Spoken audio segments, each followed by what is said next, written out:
Hello and welcome everyone back to another episode of the Publisher Lab. I am Tyler Bishop and joined alongside me today is the machines. And I, for one, welcome our new robot overlords. For those that are just listening and not following along on YouTube or any of the other video platforms that you would watch our podcast on, we have the T600 Terminator here, which was it was a acquisition of mine whenever we first moved into the offices over here. And I have slowly but surely wrestled it away to my side of the office. And today, since you're going to get a relatively solo episode with just me talking. I know it seems like a lot. I figured I'd put the machines here in the chair next to me and, give it that ominous feel that it feels like the environment sort of has right now with everything that has emerged with AI and, really a lot of different things in terms of emerging tech. And my producer, Manny, here, should help me. He should help me out a little bit. He'll keep me from straying too far off the beaten path. And Manny's spent a lot of time behind the scenes. But Manny, how does it feel to be the only one alone with me and the machine here in the studio? I don't really like how the Terminator is looking at me, but I'm really glad to be on the podcast on this side of the audio for the first time. Yeah, Manny is multifaceted in his talents. He is both. Which a term that I feel like has been used in media for a long time that apparently nobody else inside of the office uses is pot.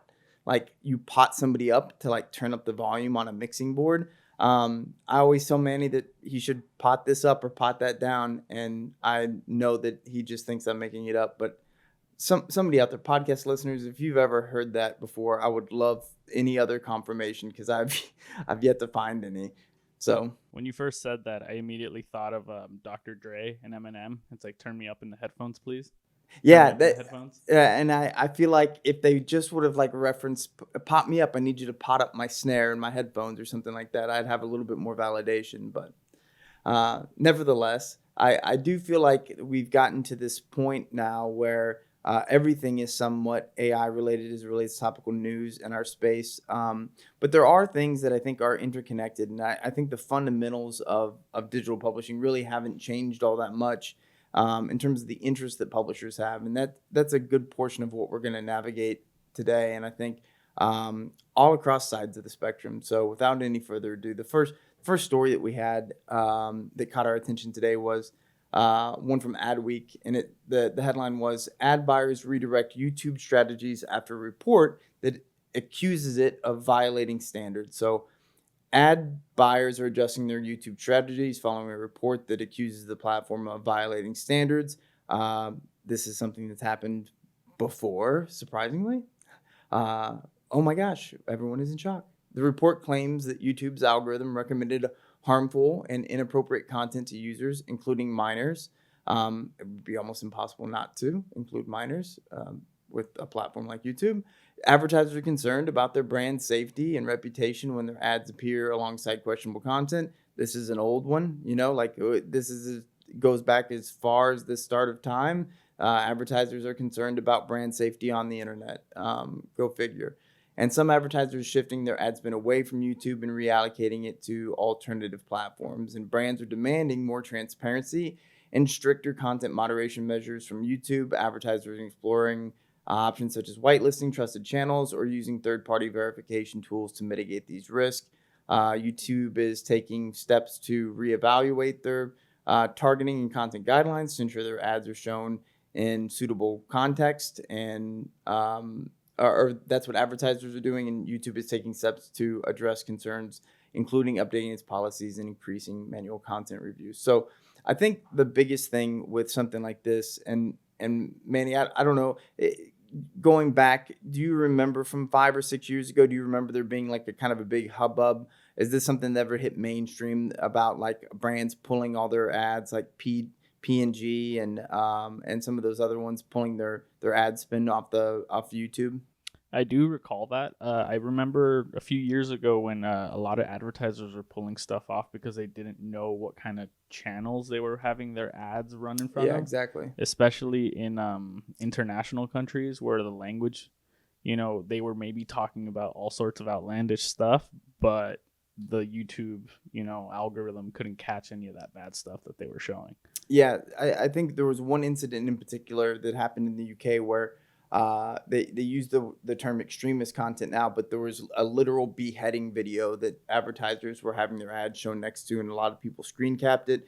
And it was kind of a big PR nightmare for those advertisers, and that's what led to kind of a protest. And I think that you start to see this over and over again inside of the media space, and it has very little to do with actual brand safety. It has to do, I think, a lot more with negotiation power. So what happens is, as more and more of your digital budget shifts towards these platforms from an advertiser perspective, you see it as more and more of a risk. Companies across the world, especially tech companies, are cutting costs and trying to figure out how do you adapt to an environment with changing interest rates. And so you look at your advertising spending, marketing budgets are usually the first ones that either get cut or, you try to figure out how you optimize that spend. And you look at it and you go, well, we're spending a good portion of our digital advertising, which is the majority of our advertising budget now, on, YouTube or Google, or just really you could give it the blanket statement of Google search, display, and video. And so then you go, well, how can I get a better value for that? And I think one of the things that everybody recognizes in advertising that there is waste, and we've talked about this before on the show.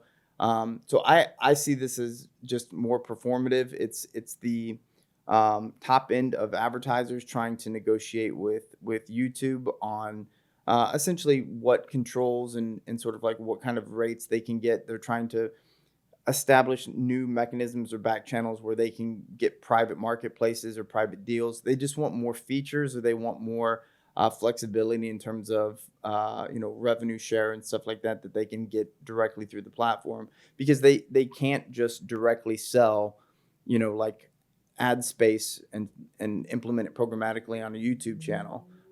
That's something they could do if they own their own video, and it's something that I recommend that all publishers do. There's no downside in if you put a video on YouTube, you should definitely host it someplace yourself on a website, or someplace where you have full control over how you can monetize, collect audience, connections and things like that. To me, it's a no-brainer.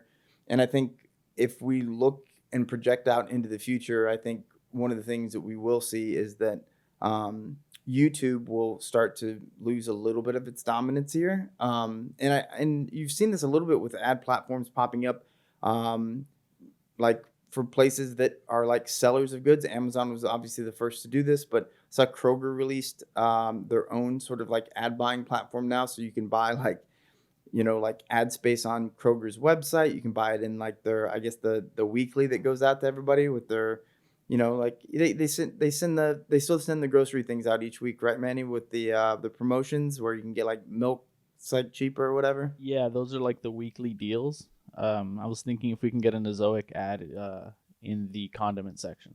Yeah, I think it makes total sense that I mean it's so strange to me, this idea of programmatic buying on print, but it makes total sense, and I don't think that that's the primary objective of Kroger's initiative. But you're seeing this in a lot of things where it's like Netflix is has an ad funded model now. You have people like the Trade Desk who are building lots and lots of deals across like smaller and smaller inventories of video. And so I think what you're seeing is sort of like, I always say that the universe is always in a state of bundling or unbundling, and we're in an unbundling state right now, where I think you're going to see, it's good and bad for publishers from the standpoint of like you're going to have to put your video or own your video or find partners and things like that are able to help you sort of like maximize your reach and like the revenue that you can extract from your content, because it's going to be more splintered than maybe it's been in the past. And, that means more opportunity and usually like greater upside, but, it's a lot more to navigate and usually increased complexity. So, and speaking of increased complexity, so I think, Manny, you were actually the one yesterday that turned me on to this, that Elon Musk is unveiling a new startup, an AI startup called XAI, and it's a little X and then a big AI. How did this come across where did you see this? How did you see this before I did? So this was reported from Axios.com, and Elon Musk has found some more time to work on a new startup company, um, since Twitter is basically running itself right now.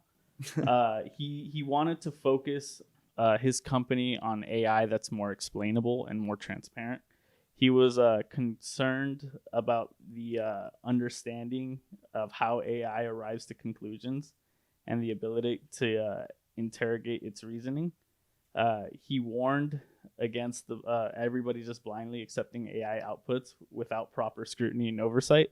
So I think he's more concerned about transparency than anything else when it comes to this new AI revolution. And I think I thought about this a lot because I was telling you afterwards. I was like, well, if we want AI to explain what it was thinking, I don't know that you're going to get a better answer than what a person is thinking. Either you're going to have really crappy AI that's like not able to provide much value. I think in a future world where AI has improved significantly, or you're going to be basically just kind of making it up. And I thought more about this, and I'll explain this a little bit more for those that are maybe like, what does he mean? So I explained this, I think, in the previous podcast about how machine learning works, and comparing it to neurons. But one of the things that's interesting is, if you think about why is it that, if you go to a store, you see a shirt and you're like, I like that shirt. Why? Why do you like that one? Well, maybe it's trendy. Maybe you like that color. Maybe you like the way that it maybe fits you personally. There could be a lot of reasons. You might not be able to point to one specifically. In fact, you could probably make some kind of emotional connection to it as well and go all the way back to your childhood if you wanted to. So you think about all the little different factors that go into why you might like something versus not.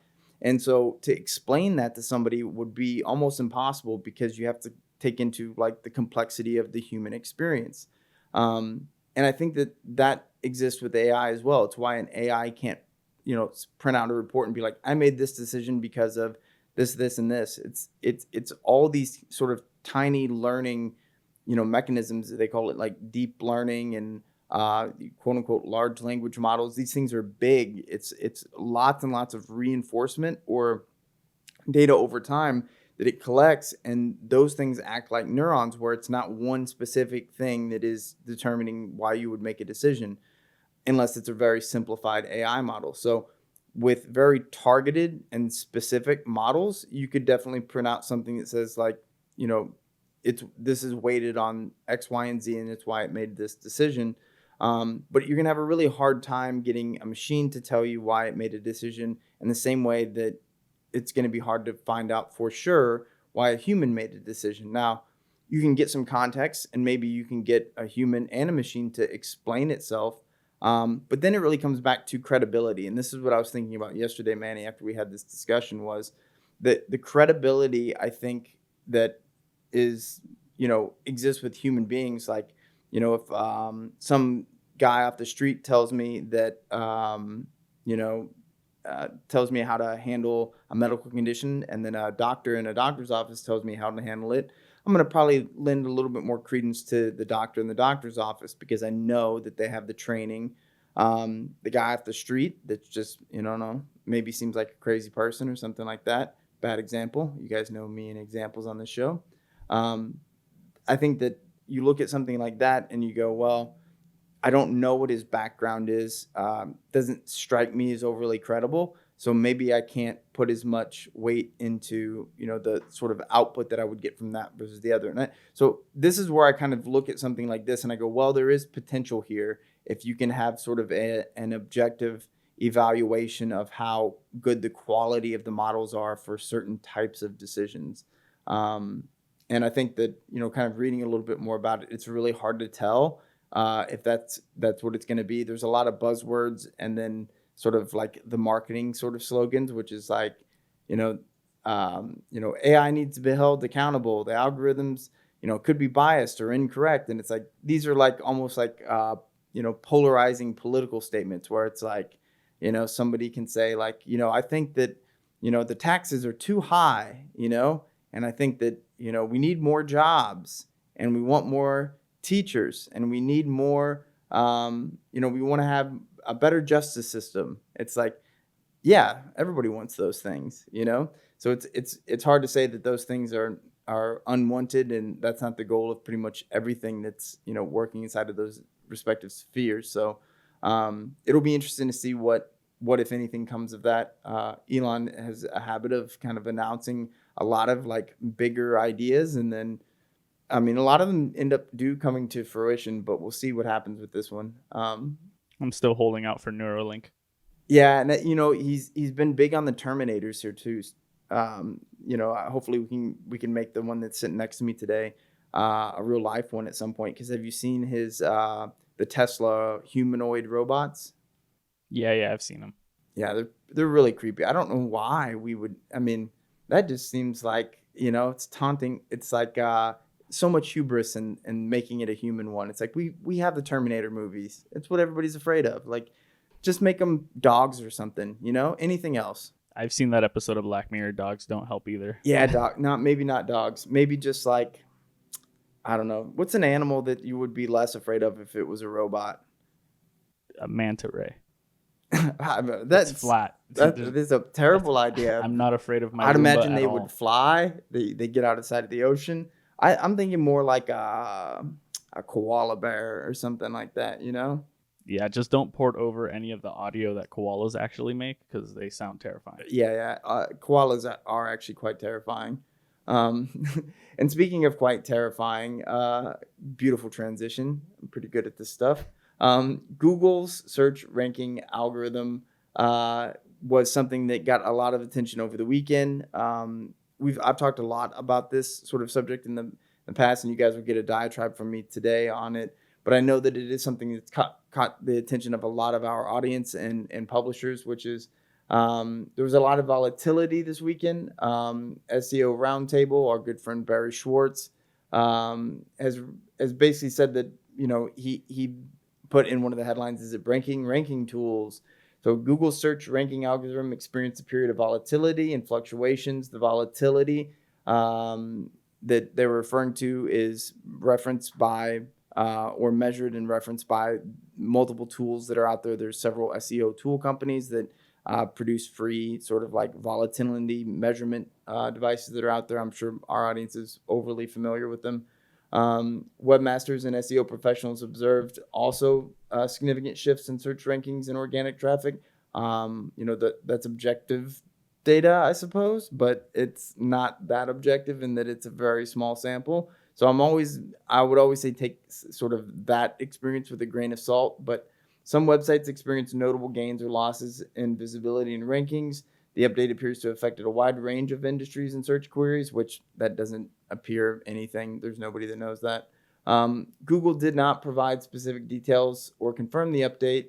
Algorithm updates are a regular occurrence. Google constantly refines them and its ranking algorithm. Webmasters and SEO professionals should monitor their websites' performance and adapt their strategies accordingly.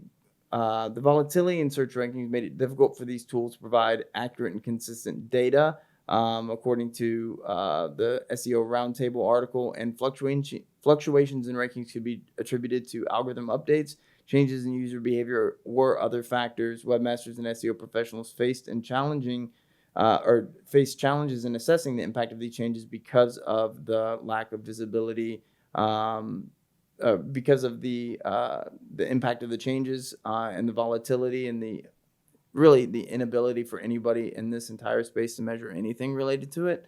And I think that that's the issue with most of these types of articles is that, whenever I see something, especially when it's not confirmed by Google, I kind of go back to, and this is things that I've shared on this podcast before, having been in that building and spent a lot of time with the teams there and worked in the space for nearly 2 decades. I can tell you a couple things, one of which is that anything that's massively disruptive to the search results is viewed very negatively inside of Google. It means that their product lacks consistency and that usually users are very unhappy with that. So they typically, if they make a change or they do something that is fairly volatile to and recognized by all publishers, They view that as a pretty negative thing. You can think back to like the early Hummingbird and Panda updates. You'll also probably remember, if you're a Google aficionado, that Larry Page actually came back and took back the CEO position right around that same time. And a big reason is because the volatility experienced through sort of those updates and the changes. You can remember Google Plus was like going in, the search page was getting all kinds of new widgets and stuff added to it. They saw that as sort of like they were ruining the product. And so the product has been incredibly consistent for the longest period of time. If you look at the google.com landing page, it's been the same since 2002. It almost is like hardly any different. And they take that same philosophy throughout their entire product. And so Google search ranking, quote unquote, algorithm is largely unchanged in 20 years. And so I think the industry and sort of like entire ethos built around sort of like the knowledge or the secrets for SEO are very much overblown in many ways. And I do think that whenever you start seeing things like, oh, the volatility indexes are breaking and things like that, which you're more likely seeing other than actual changes in rankings, are changes in the SERP itself. And I think that these actually play a much more dramatic role and for publishers, and should be a more concerning one for them. So if you think about it, you go to, you search something, the search results page, what do you get? You used to not get videos at the top. Now you might get a series of videos as the first result. You may get people also ask, you may get a news carousel, you may get a product carousel, and you get any number of other rich results. Like you might just get the answer in a knowledge graph or something like that. And I think one of the things that we've noticed more and more here recently is that you can keep the same ranking position, but the other material on the search results page, the SERP is often called, those things cannibalize the attention of the searcher as much as anything. And that's the core thing that Google is typically measuring, is what is the relationship between the user and the search results page. Like, are they getting what they need? Do they go to a page? Do they come back? Do they search something different and similar right afterwards? Do you give them a knowledge graph answer and do they just leave? Like, is that good or is that bad? Probably sometimes for some things, yes, it's good. For other things, it's bad. I think it's probably not a great idea to try to make guesses on that sort of thing if you're a publisher, because you just have no data. You'll never know if you're right or wrong. But the one thing that I think is worth monitoring is basically, your own Search Console data. See, whenever you are seeing, fluctuations that are outside of seasonality, is it your ranking position that's changed for your queries and your pages?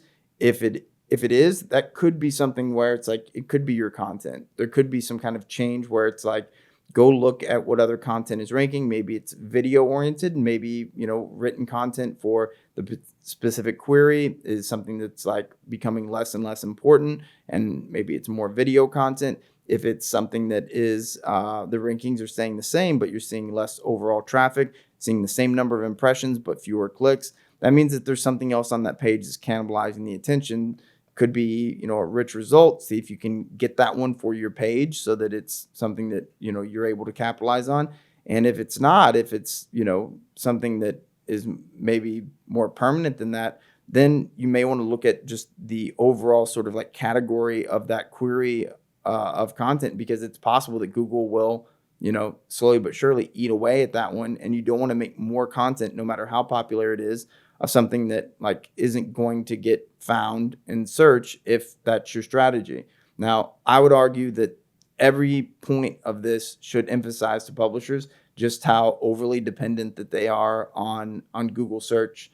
But it's also the number one traffic driver for most websites across the internet. So I understand that, but I think one of the things that we're going to have to do is adapt quickly to changing, environments. I think that we're going to see, sort of in the same way we were talking about earlier on, the splintering of, where advertisers put their dollars. They might not just dump it all into Google here in the near future. In the same way that I don't think Google is going to send all websites the majority of the traffic in the near future as well. I think you're going to have to find ways to both market and find platforms and outlets where, you know, your audiences are at, that you can create content that is, you know, sort of passively marketed. SEO is great because people think of it as passive marketing, but in many ways it's renting an audience from Google. And I think that that's something that is a broader thing that most sites should look at, is like, what makes your content not a commodity? And it should be you, whatever it is you as the publisher have, or the resources that you have that help you, you know, produce your website or blog. But yeah, I think that's sort of my take on SEO in general, and it's something that I've talked about in previous episodes. So if you want to go deeper and you want to hear me talk and rail about all things Google, you certainly aren't. You're spoiled for choice. And going back and looking at the archive, Manny, you've had to hear it many times. Did I leave out any important details of my rants from the past? No. You've this is not the first time you talk about SEO. So if you go to any of our past episodes, you can definitely, you know, do a deep dive of all of Tyler's previous mentions of everything SEO and all the concerns with it. And what's our website, Manny, before I mess it up? Oh, yes, you can find all of our past episodes and any new information at thepublisherlab.org. You can leave any suggestions for the podcast. I promise you we read all of them and we listen to everyone's suggestions. Tyler, before we head out, make sure that we do our Nike check of the week. So I've got some Air Maxes on here today. I don't know if I've had these ones before on the podcast. I try to pick what I'm going to wear based on what shoes I don't think that I've had on when I've been on the podcast now. So whoever is driving the interest in the sneakers, like, you're keeping me on my toes, and you're convincing, you're helping me try to convince my wife that I need to buy more shoes, which you would think she would just be totally on board with. But every single time I feel like I've got to just like be like, no, you know, it's for work, you know, obviously. It's for work. It's for work. So I want to thank everybody for listening. You can always find us on any of the podcast platforms, you know, the big ones. And you can actually watch the show on YouTube if you want to come and check out the Terminator that's sitting next to me.